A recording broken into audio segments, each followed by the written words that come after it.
नमस्कार दोस्तों, आज हम आपके लिए कलयुग के अंत की कथा लेकर आए हैं कि गरुड़ पुराण में किस तरह बताया गया है कि कलयुग का अंत कैसे होगा।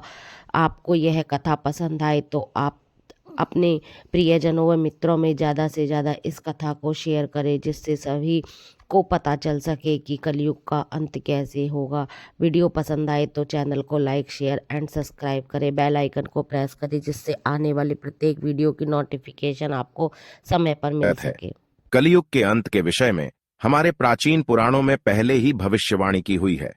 कलयुग का प्रभाव कैसा होगा, कलयुग में मनुष्य का व्यवहार कैसा होगा, कलयुग की स्त्रियां कैसी होगी, कलयुग में मनुष्य का आकार और आयु कितनी होगी, कलयुग में पाप और पुण्य की परिभाषा क्या होगी, कलयुग में मुक्ति पाने के कौन से मार्ग होंगे तथा कलयुग का अंत कैसे होगा आदि के विषय में हमारे प्राचीन पुराणों में कलयुग की भविष्यवाणी की गई है।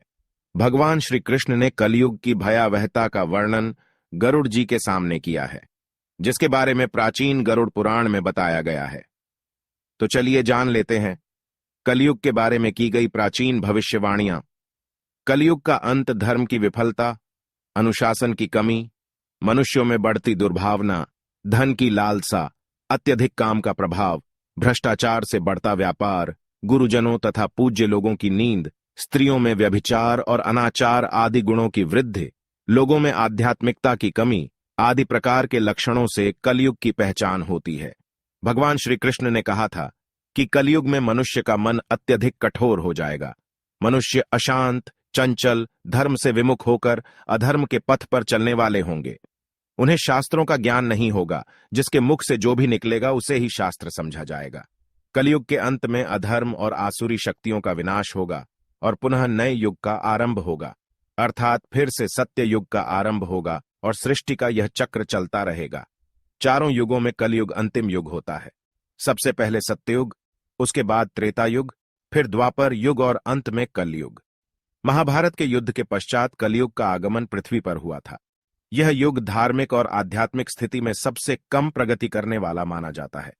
मान्यता के अनुसार आज से 3137 साल पहले महाभारत का युद्ध हुआ और कलयुग का आरंभ इस युद्ध के 35 वर्ष के पश्चात हुआ, अर्थात भगवान श्री कृष्ण के अपने धाम जाने के बाद हुआ। श्री कृष्ण कहते हैं, कलयुग में लोग अपने स्वार्थ को ही सर्वोपरि मानेंगे। धर्म का त्याग करके मटीरियलिस्टिक उद्देश्य को पाने के लिए जी जान से कोशिश करेंगे। धर्म में विश्वास न होने के कारण लोग अन्यायपूर्वक आचरण करेंगे।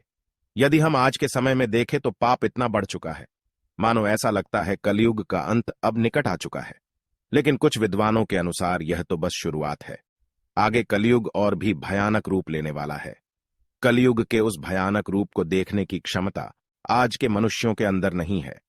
जब कलयुग का अंत समय निकट आएगा तो ऐसी ऐसी भयानक चीजें दिखाई पड़ेगी। मनुष्य का रूप इतना विकृत और भयानक हो जाएगा कि वह मनुष्य कम पिशाच ज्यादा दिखाई देंगे। तो आइए जान लेते हैं गरुड़ पुराण में कलयुग के अंत के विषय में क्या कहा गया है। गरुड़ पुराण के अनुसार एक बार गरुड़ जी ने भगवान श्री कृष्ण से पूछा, हे प्रभु, चारों युगों में कलयुग को ही सबसे भयंकर और दुख कारक माना गया है।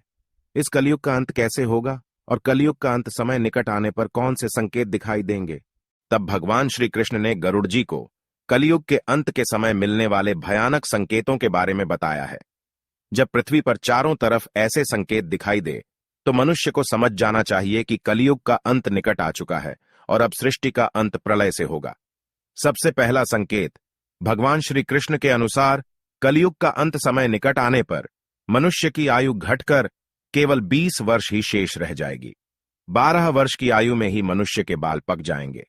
उनका शरीर अत्यंत कमजोर और सफेद रंग का होगा। कलयुग में स्त्री 8 या 9 वर्ष की आयु में ही संतान को जन्म देगी। कलयुग की औरतें बहुत ही क्षीण और छोटे शरीर वाली, लेकिन अधिक भोजन करने वाली मंदभाग्या होगी। कलयुगी स्त्री कम संतान को उत्पन्न करने वाली और अत्यंत क्रोधी स्वभाव की होगी। वह अपनी संतान को दूध भी नहीं पिलाएगी और ना ही उसका पालन पोषण करेगी। दूसरा संकेत, भगवान श्री कृष्ण कहते हैं, कलयुग का अंत समय निकट आने पर संसार में पतिव्रता स्त्रियां दिखाई नहीं पड़ेगी। एक ही स्त्री कई पुरुषों से विवाह करेगी। लोग पूजा पाठ, श्राद्ध, अंतिम संस्कार, मुंडन और विवाह आदि प्रकार के कार्य नहीं करेंगे। जल के अभाव के कारण लोग स्नान नहीं करेंगे और अशुद्ध ही रहेंगे। कलयुग के अंत में लोग केवल मांसाहार ही करेंगे और कोई भी सात्विक आहार नहीं करेगा। कलयुग में लोगों के वस्त्र तने हुए और चमकीले होंगे। तीसरी बात, श्री कृष्ण के अनुसार जब कलयुग का अंत समय निकट आएगा तो वृक्षों में फल आना बंद हो जाएंगे। सभी वृक्ष फल रहित हो जाएंगे। सृष्टि में हर तरफ केवल शमी के वृक्ष ही दिखाई देंगे। मनुष्य शाकाहार छोड़कर केवल मांस का ही भक्षण करेंगे। कलयुग का भोजन तामसिक और रोग उत्पन्न करने वाला होगा। इसी कारण से लोग जल्दी ही बूढ़े होकर मर जाएंगे। कलयुगी मनुष्य गाय की पूजा करना बंद कर देंगे। सभी गाय का मांस खाएंगे। गायों को केवल दूध और मांस के लिए ही पाला जाएगा। चौथी बात, कलयुग का अंत समय निकट आने पर अल्प वृष्टि होगी, अर्थात बहुत ही कम बारिश होगी। खेत अनाज नहीं उगा पाएंगे। धान्य का आकार बहुत ही छोटा होगा और फलों में रस भी उत्पन्न नहीं होगा। मनुष्य भूख और प्यास के कारण ही मरने लगेंगे। मनुष्य को केवल बकरियों का दूध ही प्राप्त होगा। पांचवी बात, जब कलयुग का अंत होने वाला होगा तब भगवान विष्णु सूर्य के किरणों में विराजमान होकर पृथ्वी का संपूर्ण जल सोख लेते हैं। आकाश में चारों तरफ 7 सूर्य दिखाई देंगे। इन सभी सूर्यों के प्रभाव से संपूर्ण सृष्टि जलकर खाक हो जाएगी। तत्पश्चात रुद्र रूपी भगवान विष्णु संपूर्ण संसार को दग्ध करके अपने श्वास से मेघों को उत्पन्न करेंगे और ये मेघ भयंकर गर्जना करते हुए अगले 100 वर्षों तक आकाश से जल की वर्षा करेंगे और सृष्टि की उस भयंकर अग्नि को शांत कर देंगे। अग्नि शांत होने पर वे मेघ संपूर्ण जगत को जल में डुबो देते हैं और इस प्रकार से कलयुग का अंत हो जाता है और फिर परमात्मा अपनी इच्छा मात्र से पुनः सृष्टि में जीव की उत्पत्ति करते हैं। तो दोस्तों, इस प्रकार से गरुड़ पुराण में कलयुग के अंत का वर्णन किया गया है। उम्मीद है आपको यह जानकारी अच्छी लगी होगी। वीडियो को लाइक जरूर करें, साथ ही चैनल को सब्सक्राइब करना ना भूलें।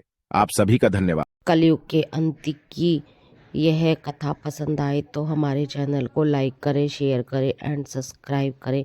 बेल आइकन को प्रेस करें जिससे हम आपके लिए इसी तरह की वीडियो लेकर प्रस्तुत होते रहें। और आपको वीडियो पसंद आए तो ज़्यादा से ज़्यादा शेयर करें अपने सभी प्रेमियों में और अपने ग्रुपों में, जिससे सभी सनातनी को पता चले कि हाँ कलयुग का अंत कैसे होगा। वीडियो पसंद आए तो कमेंट में जय श्री राम अवश्य लिखें।